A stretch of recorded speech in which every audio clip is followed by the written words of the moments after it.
Friends, welcome to smiley vlogs. Gumming treatment గురించి year holes repair చేయడానికి తెలుసుకుందాం.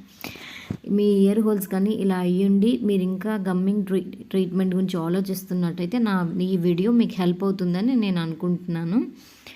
ఎందుకంటే నేను ఈ గమ్మింగ్ ట్రీట్మెంట్ చేయించుకున్నాను. చూడండి, నేను ఈ వీడియోలో చేయించుకున్నాను కదా. అలాగ చుట్టూ ఒక గమ్మింగ్ ఇది రాసి దానికి ప్లాస్టర్స్ వేస్తారు.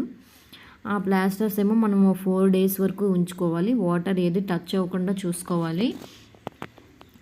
కొంచెం మండుతుంది, బట్ ఓకే, అంత భరించలేనిది ఏమీ కాదు కానీ బట్ కొంచెం మండుతుంది. అది చేశాక మండడం ఏంటంటే అది దాని ట్రీట్మెంట్ అది స్టార్ట్ అయిందని నేను 2 yearsకి చేయించుకున్నాను.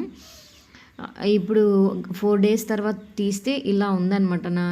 నా ఇయర్ హోల్స్ ఇలా ఉన్నాయి, పిక్చర్లో చూపించినట్టు ఇలా ఉన్నాయి. ఆ బ్రౌన్ కలర్ బ్లాక్గా వచ్చింది కదా, అలా ఉన్నాయి. అది నేను అడిగితే బెటాడిన్ ఆయింట్మెంట్ అప్లై చేయమని చెప్పారు. ఫుల్గా రిపేర్ అంతవరకు నేను రోజు దాన్ని అప్లై చేశాను. ఆల్మోస్ట్ ఇప్పుడు 1 month అవుతుంది నేను అప్లై చేసి. నాకు ఒక ఇయర్ హోల్ అయితే ఆల్మోస్ట్ రిపేర్ అయిపోయింది. ఇంకొక ఇయర్ హోల్ అంటే నాకు చాలా పెద్దగా అయిపోయింది అనమాట. సో అది టైం పడుతుంది అన్నారు. ఇంకా అది రిపేర్లోనే ఉంది, రిపేర్ సెక్షన్లో ఉంది. నేను ఇది చేయించుకున్నాను. ఇది చేయించుకున్న తర్వాత నాకు బాగుంది అనిపించింది. ప్లస్ నా ఇయర్ హోల్స్ కూడా రిపేర్ అయ్యాయి. ఇగోండి, ఇంకో హోల్ చూపిస్తున్నాను చూడండి. ఆల్మోస్ట్ రికవర్ అయిపోయింది అన్నాను కదా, ఆల్మోస్ట్ రికవర్ అయిపోయింది.